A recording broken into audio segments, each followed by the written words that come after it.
Hello and welcome to the Don't Sign the Lease podcast. I'm your host, George Morales. Thank you for tuning into this weekly look at commercial real estate. This is episode 122. It's going to be a very simple episode. It's entitled Miami's Hot Brickell Avenue Office Market. We're going to explore Brickell Avenue and discuss it in detail, particularly the Class A space. A lot's been happening. It's been dominating the news.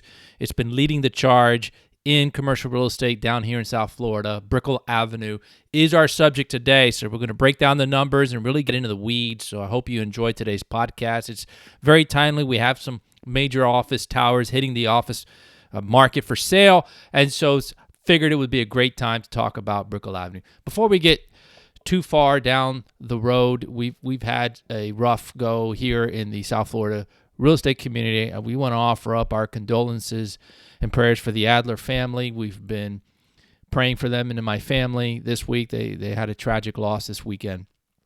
And our thoughts and certainly our prayers are going up to God of all comforts to comfort the Adler family during this time. So we wanted to respectfully mention that.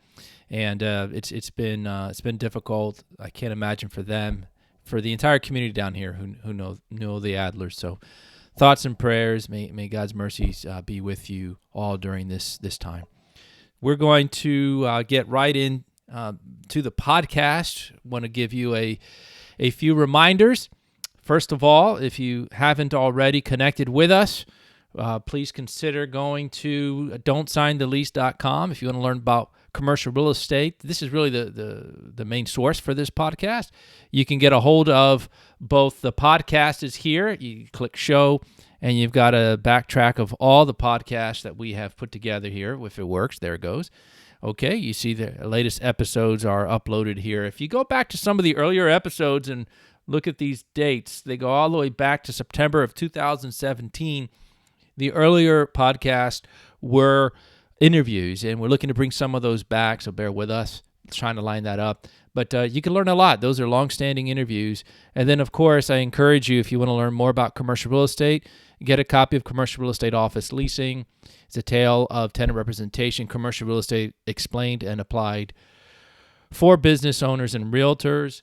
Put a lot of effort and time into this. It's written in an anecdotal way, so you can learn about commercial real estate office leasing and have fun while doing it. This book is for business owners and for realtors. If you're looking to explore commercial real estate, if you're a realtor, this would be a great start.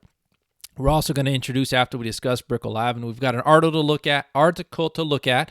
We've got a video to review, and we also have stats to dig into. That's coming. After that, we're going to start a new segment. I'm going to call this the Reddit Hour. There's a section in Reddit, if you're familiar with Reddit, commercial real estate. And I've been going through it and leaving comments, and I thought that'd be a great way to end the show, is to go through one of those questions about commercial real estate and kind of give you my take on that. So without further ado, let's get right into the show, and we're going to talk about Brickell Avenue. And to do this, I'm going to start off by playing for you a video of Blue Box Real Estate, yours truly, that recently went out. So this is a great reminder. If you haven't connected with Blue Box Real Estate corporate page on LinkedIn, please do, and subscribe at blueboxre.com. You'll get a beautiful summary of commercial real estate news every Monday morning, non-solicitation, and you'll be able to see some of the original content that we post. Every day we post on LinkedIn commercial real estate news articles. We give our take on these articles, and then from time to time we produce videos like this one on the Brickell Avenue capital markets. Okay, so hope you enjoy.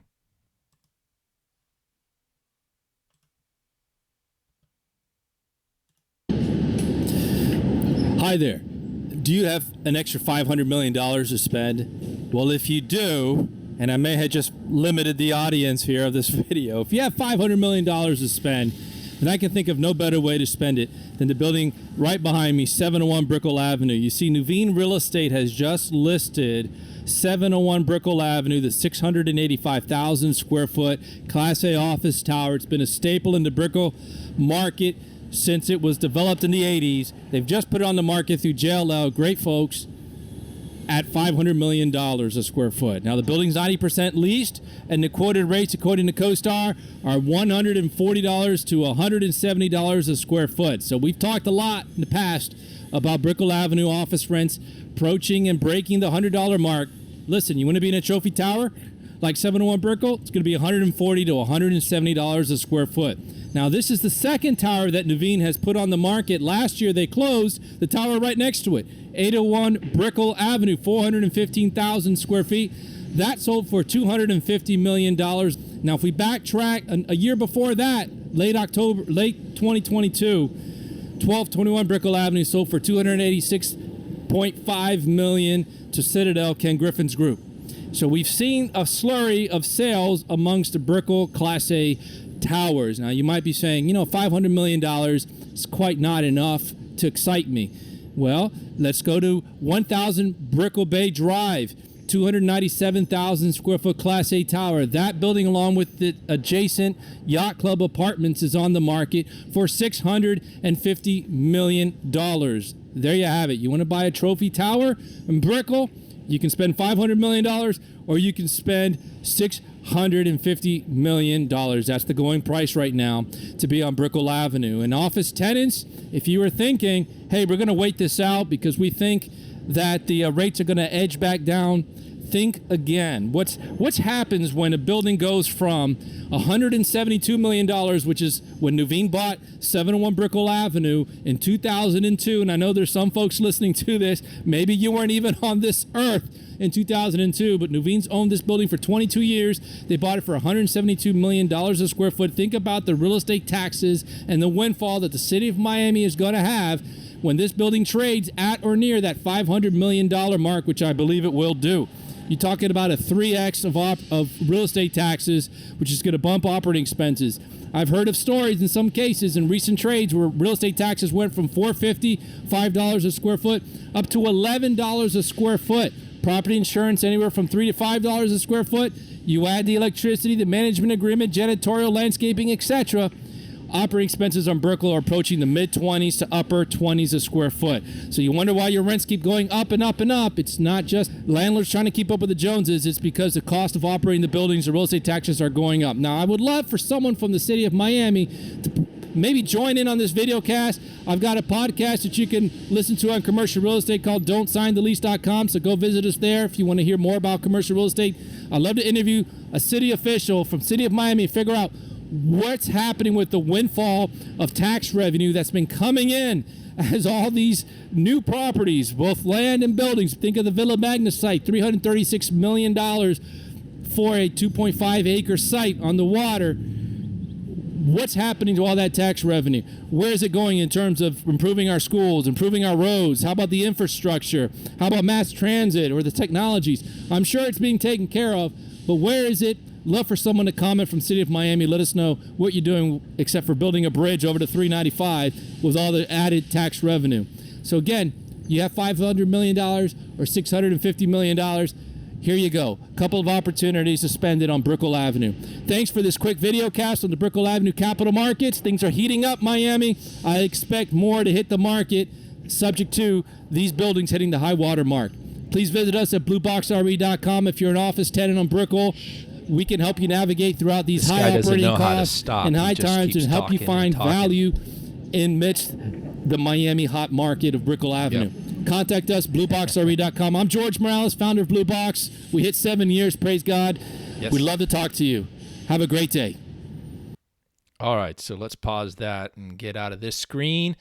And let me take you now to stats. So first of all, there it is. We also have another YouTube channel.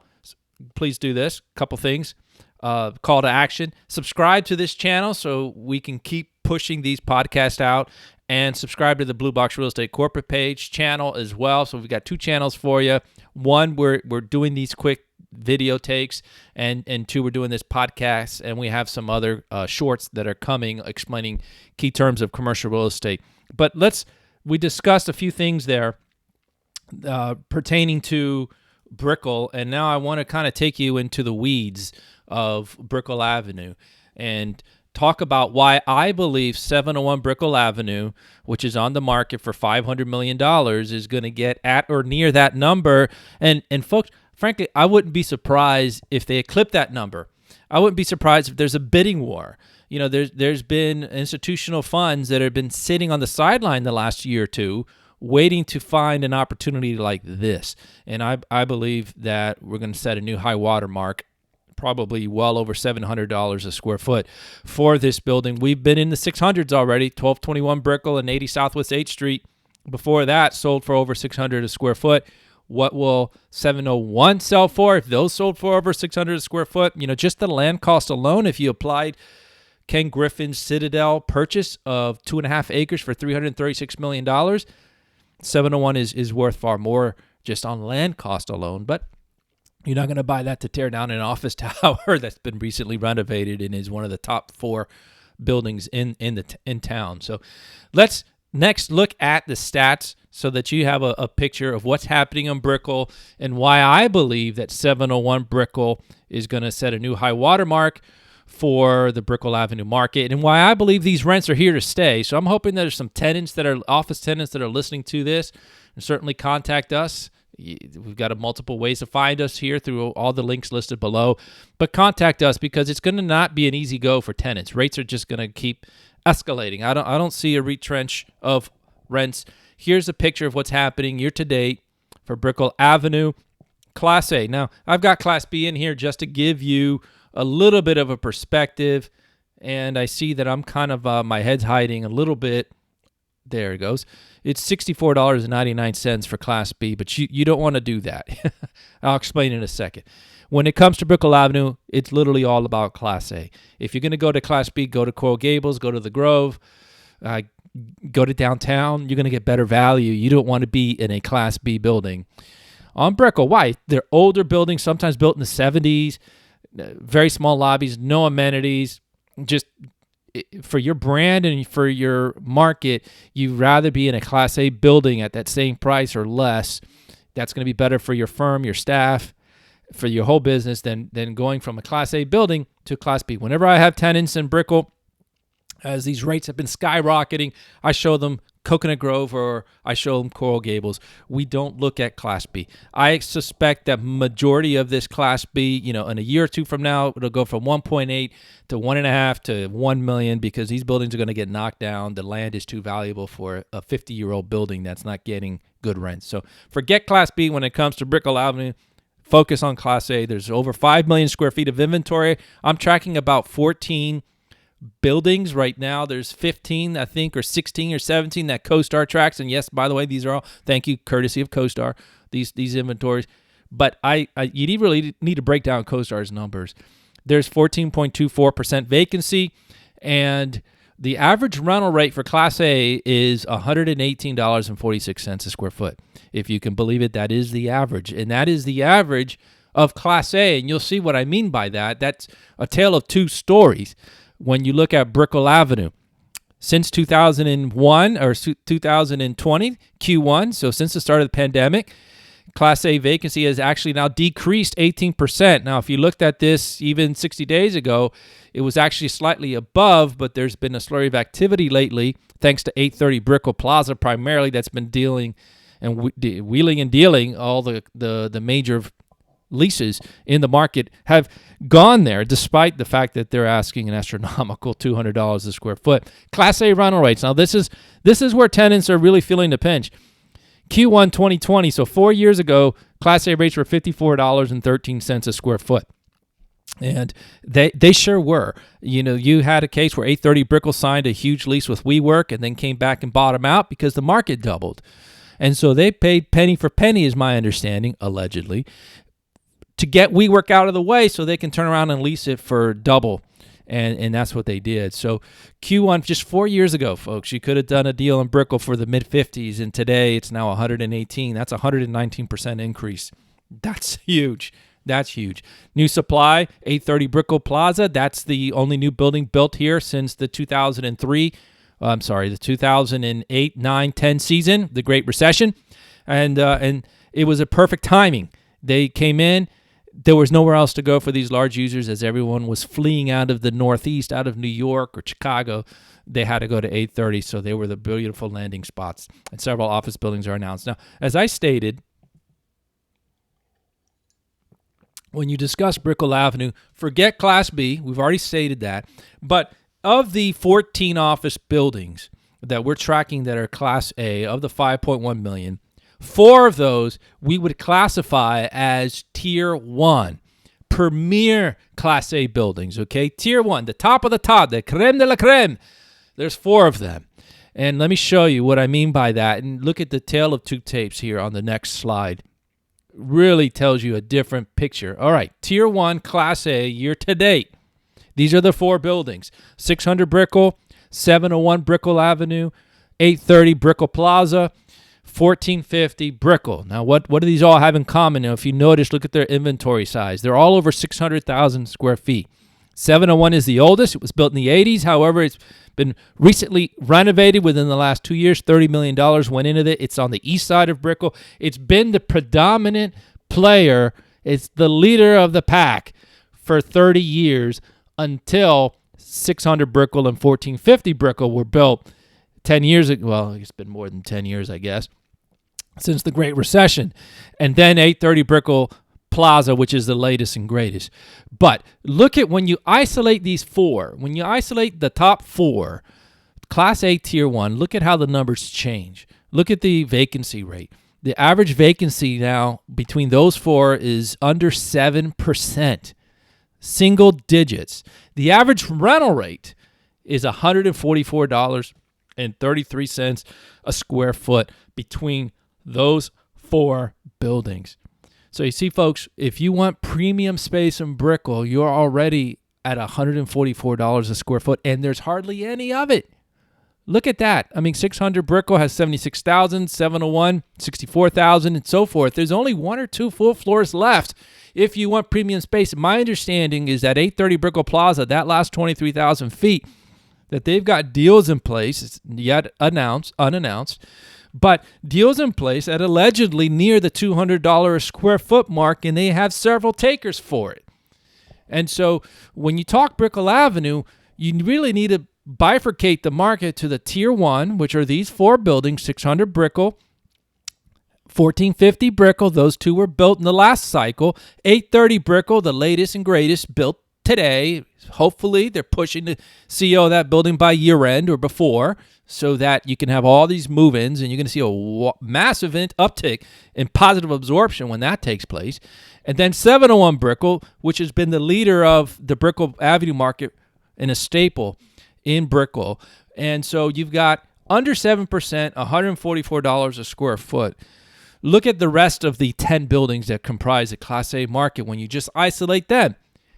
So you got 4 buildings, are about half of the Class A market. The other 10 comprise about 2.7 million square feet. They have a vacancy of nearly 20%, and the rental rates on those 10 buildings average $94 a square foot. So you see what's happening. These 4 towers are lifting up the entire Brickell Avenue average to the 118. But in reality, you have a tale of 2 tapes. You are going to pay top dollars, $144.33 a square foot if you want to be in one of the premier buildings on Brickell. Or you're going to save $50 a square foot by going to another Class A building, a 1221 Brickell, a 1395, a 1441, an 801. These are still quality buildings. They're just not quite at the level of these other 4 buildings. And so that's the picture of what's happening in Brickell. And this is why, if you're one of these 4 buildings, 600, 701, 830, 1450, there's really no end to where rents can go. I mean, there is, right? You're not going to charge $500 a square foot. But what we have seen in this cycle, as we've seen in all cycles, whenever there's a downturn in the market, you have a flight to quality.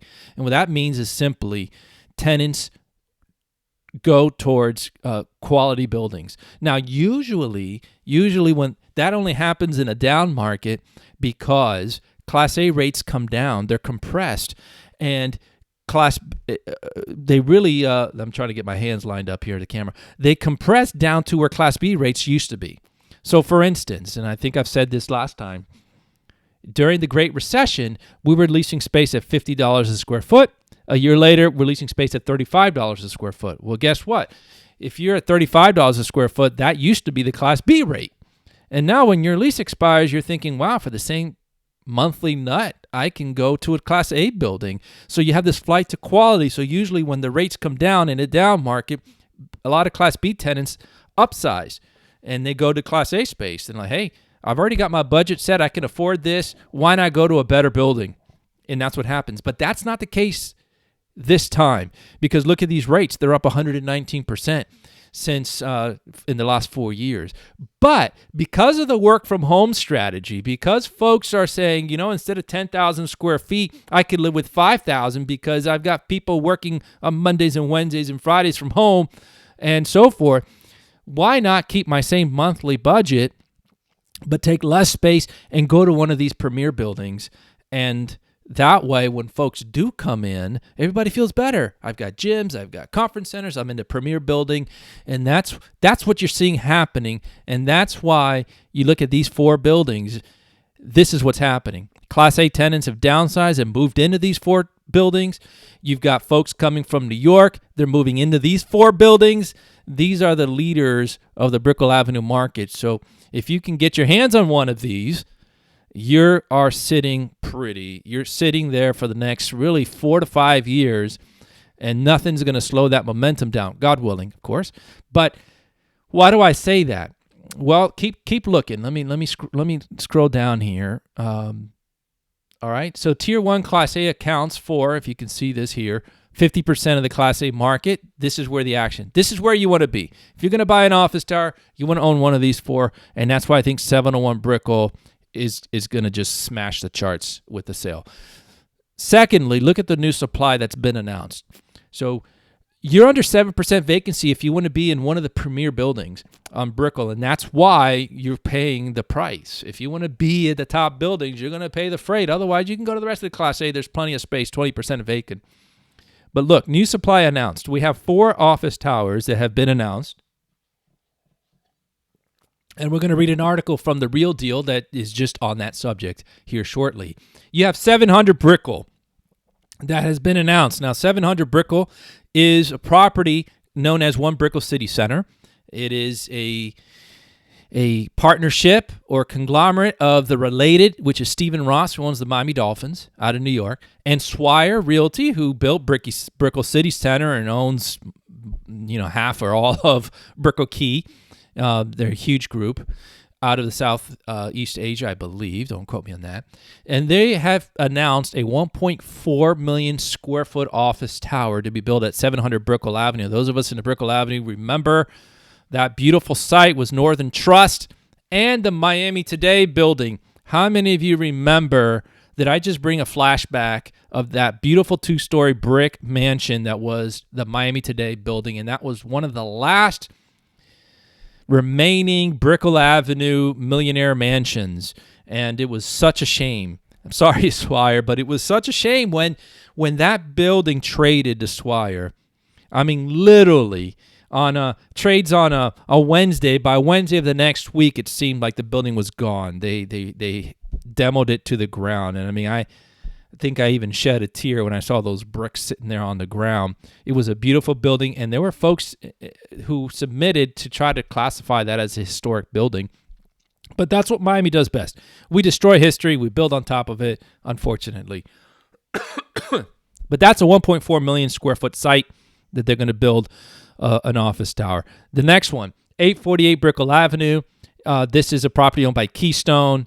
And I love this building. I tried to have a client buy it years ago, and boy, are they regretting not jumping on this the way the market took off. But this is Keystone International and Artists. They're planning a 750,000 square foot building. Now, this is one of those Class B buildings I told you about. Forget Class B. It's not going to exist in 10 years. It's going to be redeveloped. So don't look to lease in Class B. You're probably already having to deal with demo clauses and like tenants in the next new building that's been announced, 1401 Brickell Avenue. So that's a Class B building, home to Banco Santander. Well, they canceled all the leases. They're kicking all the tenants out. and they're planning to redevelop that site as 613,000 square foot, 40-story building. So I failed to mention the 848 Brickell is going to be 51 stories. Here's another 40-story building, beautifully designed, terraces, balconies.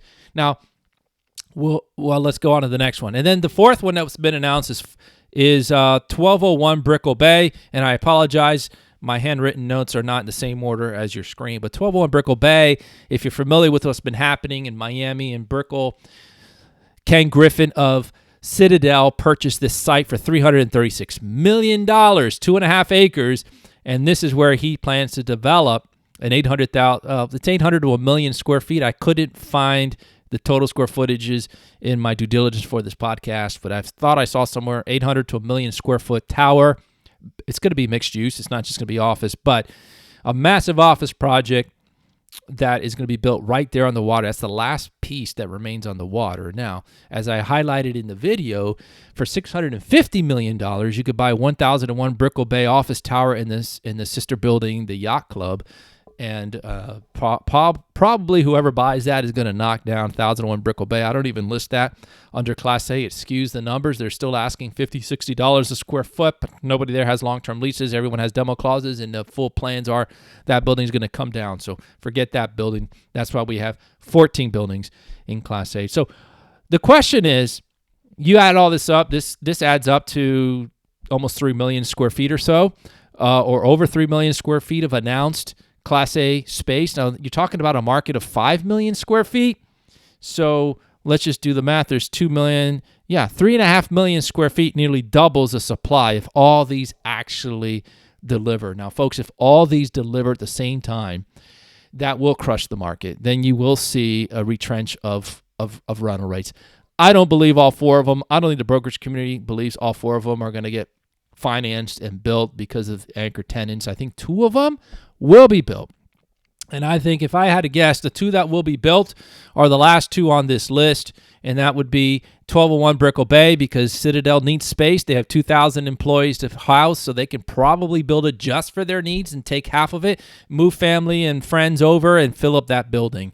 And then second would be 1401, same thing. Banco Santander, as I understand, needs significant amount of square footage, 250,000 plus or minus, maybe even as high as 400,000, and they can take half and be the anchor tenant. So those 2 are anchor tenant-led building projects. I can see those being delivered. Now, saying that, what's the rental rate going to be on these buildings? If the land cost that Citadel has, their basis is $336 million, well, imagine what they're going to have to charge in rent. It's going to be $200 a square foot, folks. And same thing with 1401. Now, Banco Santander, they could have sold that years ago, pre-COVID, for $100 million. I believe they were even under contract. So they're going to pencil in a high basis point, and today's construction cost, and if you looked at the design of this building, it's way over the top. They're going to need $200 a square foot. So Miami office tenants in Brickell Avenue, you need to get used to. $200 a square foot is right around the corner for Class A space. So you want to be in the premier new buildings, it'll be $200. You want to be in 701, 600, or 1450, you'll probably be at $150. And then you want to be in a regular Class A space, you're going to be at $100 to $120. That's where rates are going in the next 3 to 4 years. And any one of these 4 office towers, they haven't broken ground yet. Even if they submitted plans to the city for approvals tomorrow, which none of them have, is my understanding, you're 3 to 4 years away from delivery, from tenants actually moving in. I mean, think of 830 Brickell. They started construction and pre-leasing on that before COVID.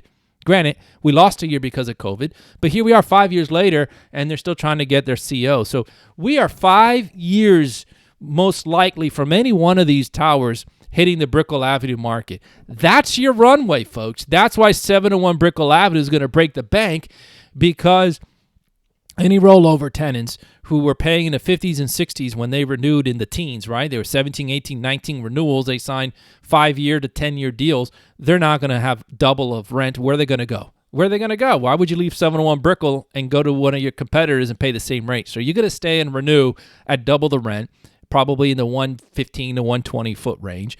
And then as vacancy pops up, if you want to be in one of the premier buildings, you're going to have to pay the freight. So this is the runway that I see for 701 Brickell, and this is why I believe it's going to garnish a lot of attention. My understanding is it's already had a lot of attention. And yes, it's a $500 million deal. There's not a lot of players in the world that can put that together, but those who can are probably salivating to get a trophy tower in Brickell Avenue, the hottest market in the entire United States, arguably the last few years. All right, so I've talked a lot about Brickell Avenue, and again, what the message is, you really need to get into the weeds of CoStar's numbers. You need to not just look at the standard printout. And of course, if you're interested in more news on Brickell, I can send you a full report, and I'm happy to schedule a private call or meeting and further discuss what's going on in Brickell, discuss your office lease, or if you're going to want to take a look at something like a 701 or another project, we're happy to talk to you and help you with your due diligence there. Let's take a look at this article here, kind of as we wrap up our look at Brickell Avenue. And this comes to us from the Real Deal. Brickell office slump? ? Nearly 3 million square feet planned, 0 pre-leased. Okay. All right. I hope it says proposal for 3 towers come amid dearth of new to market firms. Okay, meaning it's slowing down. Well, of course it's slowing down. We don't have that much space anymore, and now our rates are as expensive as New York. And New York is trying to somewhat get their act together, and it took them 3 years of bleeding to realize we better do something or we're going to lose everybody. But yeah, so things have slowed down. What I told you, there's been 4 that have been announced. The article only mentions 3, and these beautiful faces here, these billionaires. All right, we've got Keystone's Inigo Ardid. I have met with Inigo.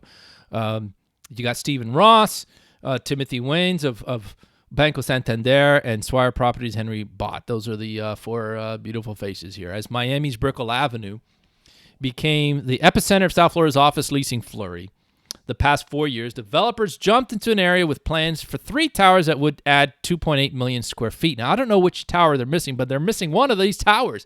Let me guess.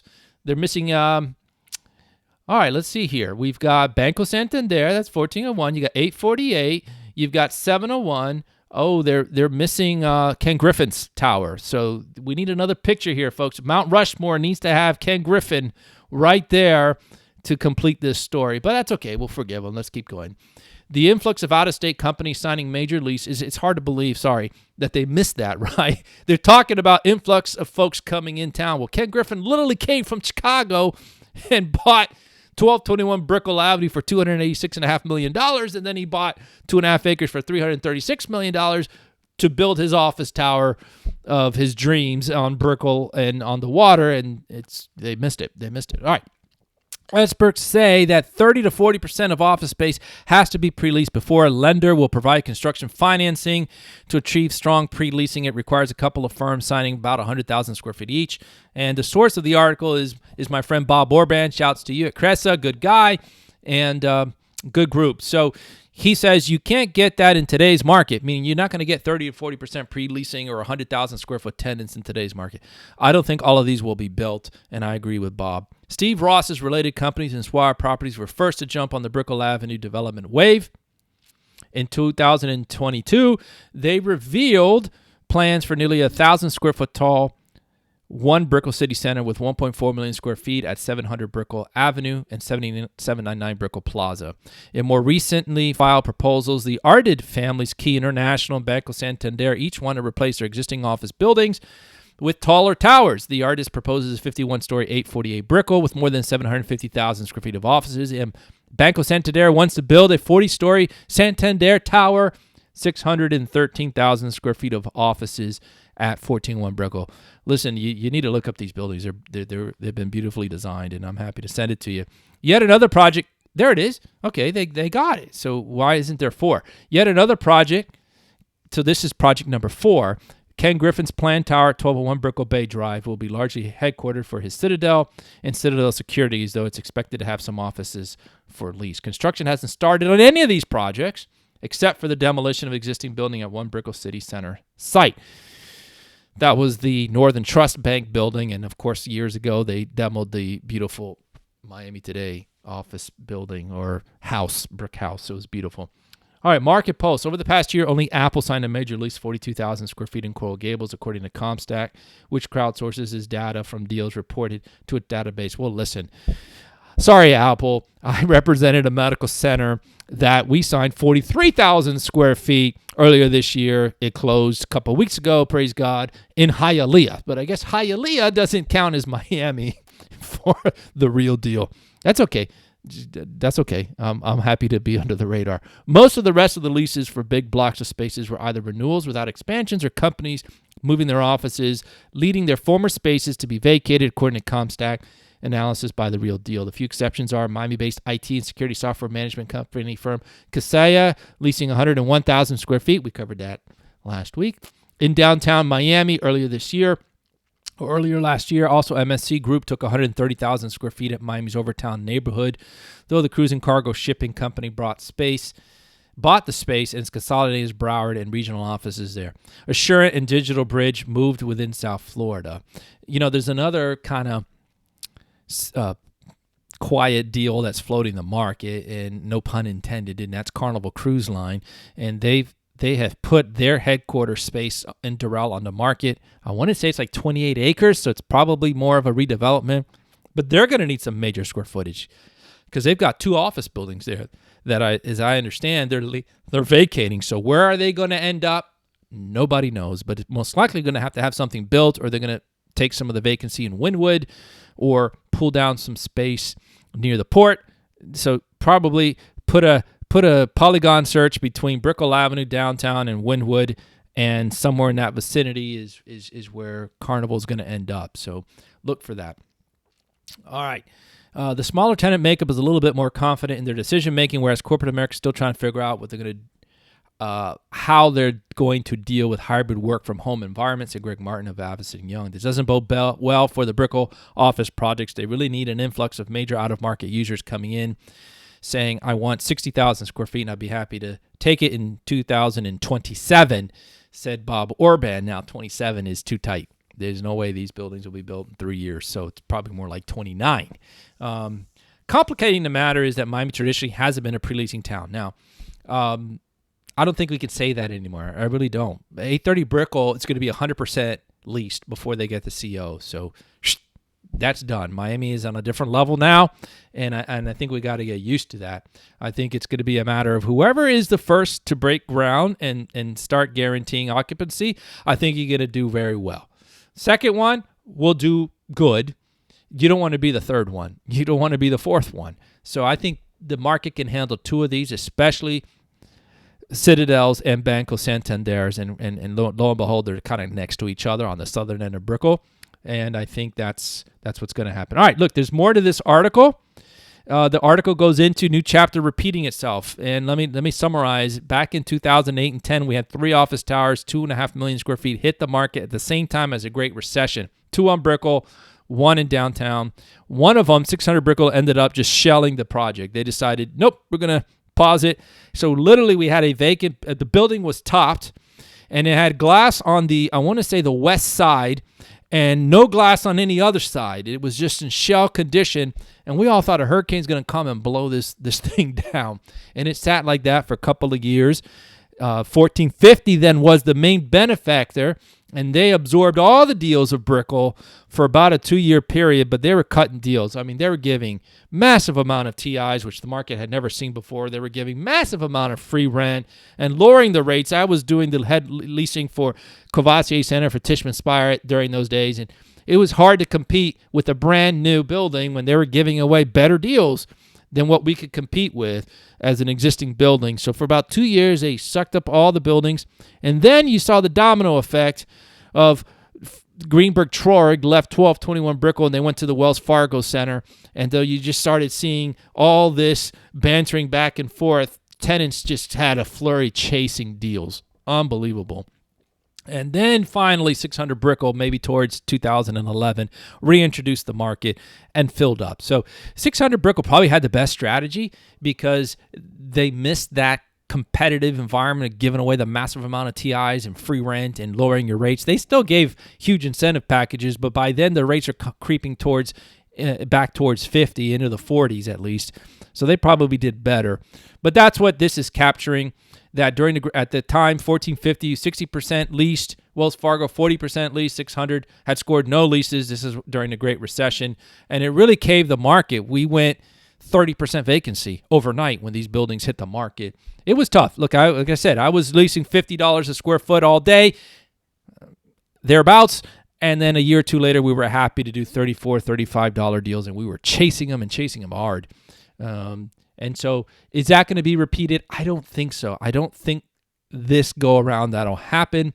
I think we're in a different stratosphere. I think folks are not considering that Miami is now an international city, world-class city. We're on par with London, New York, Hong Kong, and Tokyo. I mean, Miami is there, and some of us having a hard time seeing that, but I don't think that's going to happen. I think as soon as, particularly Citadel, should be the first one to announce, because he's going to draw law firms and hedge funds and folks who want to be there to get the crumbs that fall off Citadel's plate, so to speak. I think they'll be the first one, or should be the first one to launch. And then Brickell Santander, they're doing their own thing. You know, they need their own space. And then all the Spanish companies will come and join them.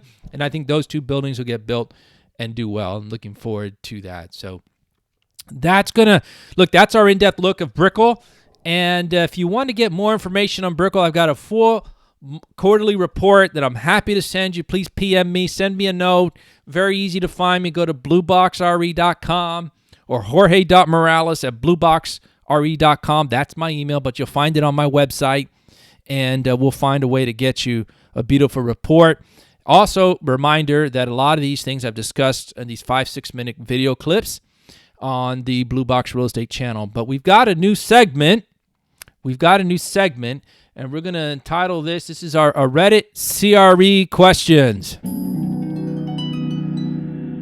All right, so we're going to go right into this new segment. And on Reddit, they have a commercial real estate group that I joined. And, you know, I've been having fun kind of reading and trying to answer some of these. And I thought this would make a good kind of end of the segment here. And this is the one I wanted to tackle. Some guy, I don't know this, /Beaks on commercial real estate says, looking to break into commercial real estate. So let's read his question, and I'll kind of give you my 2 cents in 2 minutes or less. Looking to break into commercial real estate. I'm 25, working as a manufacturing associate currently, so no real applicable experience to CRE. Well, hey, join the club. All of us had to start somewhere. Though I did graduate with a degree in finance, so I have a solid understanding of financial terms, for example, net present value, internal rate of returns, discount rates, etc. I also have pretty solid Excel skills and basic financial modeling skills that I learned over the years. I want to land this. First of all, this is sounding more like an application, like I'm putting out my resume because somebody please hire me. But let's go and see if there's a question here. I want to land an entry-level role at a brokerage firm or really any CRE investing firm. My question to you guys is, should I waste all these hours taking CRE financial modeling courses, or should I just try and have basic understanding of CRE investing, other basic concepts, general market performance trends for interviews? Some of those courses will take dozens of hours. I'm just trying to see where my efforts would be best spent right now. I understand most CRE firms will teach you their way of modeling and doing things, so I'm wondering if it would be a waste of time. Not actually waste, but you know what I mean. Currently thinking about brokerage, asset management, and acquisitions, though I know the later two generally require some experience to land those roles. Thank you in advance for advice. Well, what would I say, Mr. Beaks here? Well, number one, you need to learn about commercial real estate. I got a great book to show you. It's called Commercial Real Estate Office Leasing. The glossary alone will give you answers to like 70 real estate questions that you need to know in terms and lingo. And so anyhow, shameless plug. Let's go back. So what would I say, Mr. Beaks? Well, first of all, I agree. I was reading through some of the comments earlier today, and look, he's got a finance degree. I graduated with a management and international finance degree. You have a basic understanding already of internal rate of returns, net present value, discount rates. All right, you're done. You're really done. You don't need to do more than that. You've got already the template. What you need is twofolds. You need a market knowledge, right? You need to, but some of this you don't need until you start. But what you need to really understand is who you are, Mr. Beaks, because all these roles that you mentioned, whether it's brokerage, asset management, or acquisitions, they all have different personalities. And what I mean by that is this. Some guys want to join a team and they want to be the guy behind the scenes, crunching the numbers, putting it all together, abstracting leases, formulating cash flow models and so forth. And then they just want to be that part. They want to handle the data analytics and so forth. They don't want to be front and center. And that's fine. And these big brokerage firms have places like that. And so you're going to start in as a data analytics, a financial guy, and you're going to have a salary and work your way up to maybe be part of one of the A teams and be that financial analyst. And so, look, it's going to be probably more of a salary position with some type of small cut when the team does well. And that's usually a 25-year-old, someone with a finance degree. But it's a great way to break in, and that's my biggest counsel to you would be get on with a mentor. You need to join a team. The best way to learn about commercial real estate from someone who's already been there and done that. And it's not just because they're going to teach you the lay of the land and the market and share their experience with you, but you're going to learn how to negotiate from the no. You're going to learn how to say no with a smile. No. You're going to learn about the industry from behind the curtains.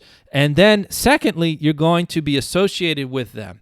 So they have a book of business and they're introducing you to how to pitch, and they're introducing you to institutional players and local players. And so you kind of parlay that. You kind of by osmosis become part of that success so that God willing, that partnership goes on long term. Within 3 to 5 years, you should be able to stand alone and be a contributing member of that team, and then even start building your own brand and building your own book of business.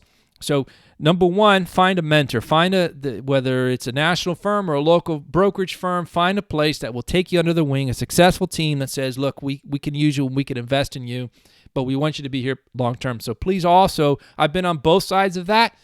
It's frustrating when someone joins you and then a year or two later they're gone. Or in some cases, under a year they're gone because you've invested in them, you've introduced them to your book of business, you've introduced them to your client, you've showed them how the sausage is made at your firm, and then they leave and they go somewhere else. And so you never, as the employer or as a team leader, get to benefit of everything you've poured into that person if they leave under 3 years. It really takes 3 years to ramp up, to get to know the market, to get to know the systems, pitching, doing the deal, executing, procuring business, and which we'll talk about next.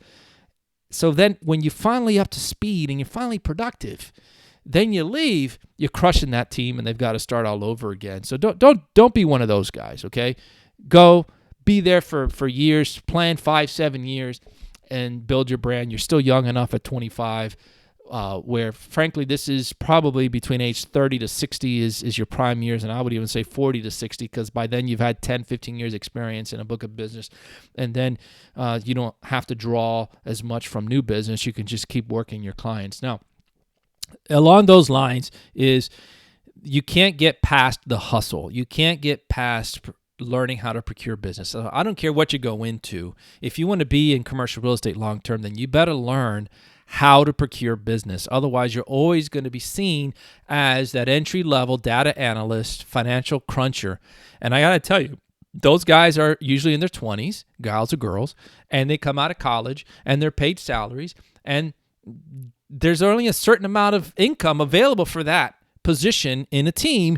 And if you never advance past that, then guess what's going to happen? You're going to age out, or you're going to every 3 year, 4 years get these salary increases, and sooner or later the team's going to say, okay, listen, you need a Fisher Cup bait. You're on your own now because we got to go hire a college student for half of what we were paying you, who could produce the same amount of reporting and cash flow modeling. So the sooner you learn how to procure business and stand on your own, the better. Again, nothing wrong with being the person on the team who could be the guy to execute, the worker bee, and not the queen bee. Not everybody can be the queen bee and find business, but everybody should have some semblance of being able to survive and find their own business. So whichever team allows you both to kind of come in, learn, mentor you, let you do what you do best. In this case, your case is finances and the cash flow modeling, but also, push you into the deep end of the pool from time to time and give you incentives. Maybe you've got a $50,000, $60,000, $70,000 salaries is what I'm hearing for these positions. And then they say, but look, if you procure your own business we'll let you make 10% of the commission as part of the team on that. And so therefore you're incentivized. We'll take advantage of that. And just you personally, if you're going to be in commercial real estate long term, you got to learn how to procure new business, however it comes. Me, I like to do podcasting. I like to do these videos on LinkedIn. There's a huge part that you can't get around. It's called cold calling when you're early into the business. You have to cold call. You've got to learn. And don't just sit there on the phone. You got to get out and see the buildings. You've got to get out and walk the buildings. And in this case, I'm thinking office buildings, but it's the same for retail or industrial. You've got to have visuals. You got to see where the people live, what they're paying for, who's on the floor, what they're doing in warehousing and retail, that corner, this traffic. You can't avoid that. You got to know your market. That can only happen to a degree sitting behind a desk on a phone. You've got to get out there and learn it and hustle. So whatever you do, wherever you end up, you can't avoid the hustle and learning how to procure your business, find a mentor.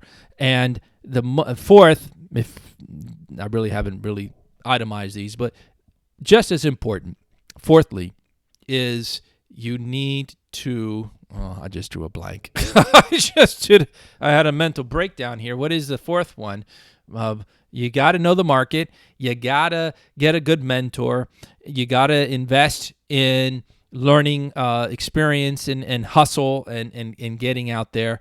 And, if I think about it, maybe I'll do another podcast, but there was a very important tip of the tongue comment that I wanted to get to that I forgot about. But anyhow, you're 25. You've already got a finance degree. You're off to a great start. Find a place that'll give you mentorship, let you learn the market, maybe give you an incentive to get out there. Be wary of the company that just wants you to do one role and they never put you front and center, because in 5 years you're going to be replaced by someone who's younger than you who costs less. So you need to get out there and hustle. Okay. All right. Well, I hope you've enjoyed that podcast. Sorry about that little hiccup there at the end. I had something very important that was vital, and now I can't remember what it is. But before we close, remember Proverbs 20:18, plans are established by counsel, by wise counsel wage war, which is one of the things that we're trying to do with this podcast and all our commercial real estate resources that don't sign the lease, whether it's the book project. I've got a little blog there. Hopefully we have future interviews.